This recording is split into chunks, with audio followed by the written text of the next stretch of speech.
इससे पहले की वीडियो में हमने सेंसस या जनगणना तक बात की थी। इस वीडियो में हम सेकेंडरी डाटा में पंजीयन, अभिलेख या रजिस्ट्रेशन रिकॉर्ड की बात करेंगे। दूसरा है हमारा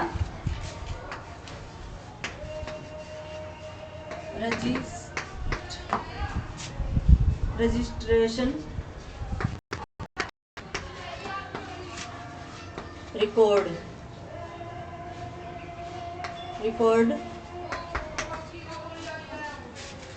अलग अलग देशों में एक प्रथा रहती है अपने अपने देश के रजिस्ट्रेशन या पंजीकरण लेख की। जैसे चीन, जापान, कोरिया, पूर्वी एशिया इत्यादि में प्राचीन काल में भी पूंजी इत्यादि को इकट्ठा करने के लिए यह परंपरा रही है। और आधुनिक पंजीकरण का आरंभ इंग्लैंड और वेल्स में 1836 में हुआ है। और स्कॉटलैंड में पंजीकरण क्या है 1854 में हुआ था। और 1874 में इंग्लैंड था वेल्स में जन्म का पंजीकरण अनिवार्य कर दिया। भारत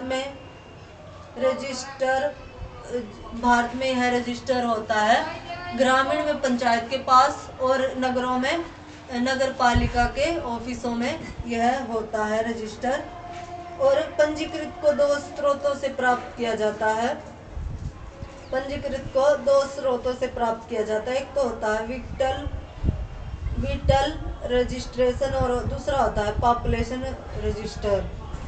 विटल में हम बात करें तो इसमें होता है, विटल में जन्म, मृत्यु, विवाह, तलाक, गोद लेना, प्रवास इत्यादि आंकड़े होते हैं। और पॉपुलेशन रजिस्टर में प्रत्येक नागरिक का नाम होता है और इसमें प्रवासियों के भी नाम होते हैं। जैसे मैं दिखा देती हूँ दो प्रकार का कैसे है। एक तो हो गया हमारा विटल रजिस्टर हो गया, और दूसरा हो गया हमारा क्या, पॉपुलेशन रजिस्टर।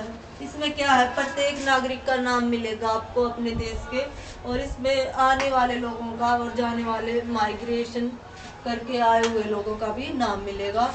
और इसमें क्या होता है, जन्म, मृत्यु दर, गोद लेना, विवाह इत्यादि से संबंधित आंकड़े होते हैं विटल रजिस्टर में। इस प्रकार से होता है। तो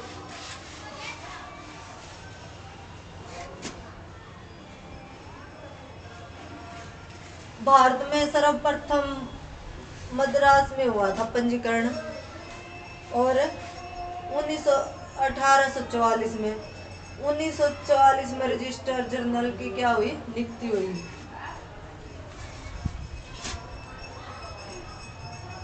और 1968 में क्या किया गया, मृत्यु संबंधी एक नियम बनाया गया। फिर इसके बाद है नेशनल सैंपल सर्वे। पहले भी हमने जैसे सैंपल की बात की थी, और इसमें नेशनल क्या बात हुई है, नेशनल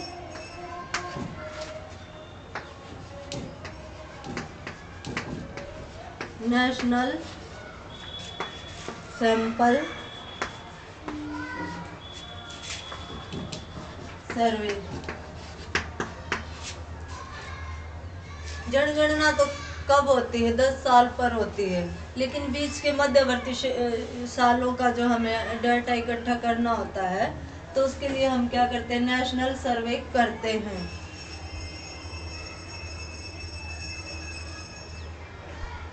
प्रति माह, 6 माह, वार्षिक हो सकती है, और इसको प्रकाशित किया जाता है। इसमें इतना ही है। फिर अगला है हमारा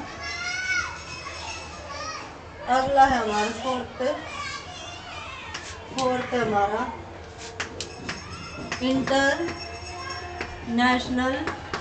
इंटरनेशनल पब्लिकेशन। इंटरनेशनल स्तर पर कुछ पब्लिकेशन होते हैं, प्रकाशित होते हैं। यूएनओ भी अपने ओर से कुछ प्रकाशित पत्रिकाओं को प्रकाशित करता है। और यूएनओ के मुख्य प्रकाशन कौन कौन से हैं, यूएनओ भी प्रकाशित करता है, और इसके प्रकाशन कौन कौन से हैं, डेमोग्राफिक ईयरबुक, यूएनओ के डेमोग्राफिक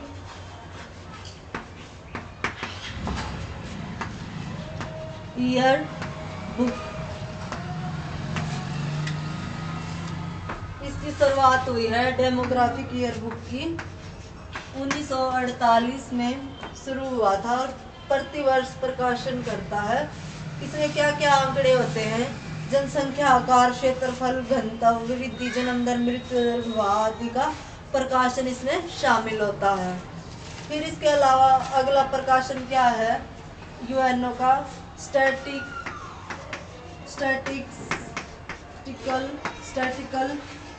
ईयर बुक, यह भी क्या है यूएनओ का है। और इसमें क्या है? राष्ट्रीय आय, ऊर्जा उपभोग, खाद्य उत्पादक, शैक्षणिक सुविधाएं, श्रम शक्ति, चिकित्सा सुविधा आदि का प्रकाशन इसमें होता है।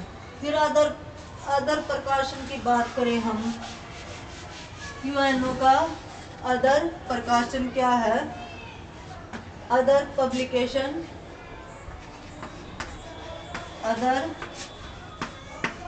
पब्लिकेशन की हम बात करें तो जनसंख्या और जन्म मरण, महामारी तथा जन्म मरण सांख्यिकी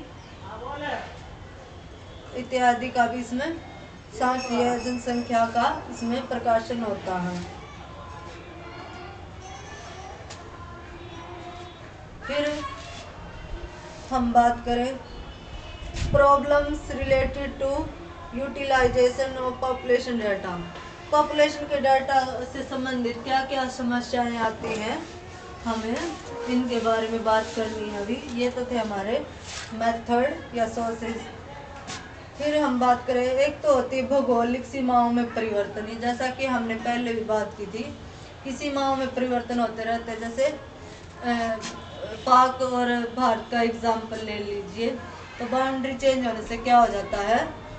उनके डेटा में अंतर आ जाता है, ये दिक्कत आती है। फिर परिभाषा में अंतर होता है, कोई क्या है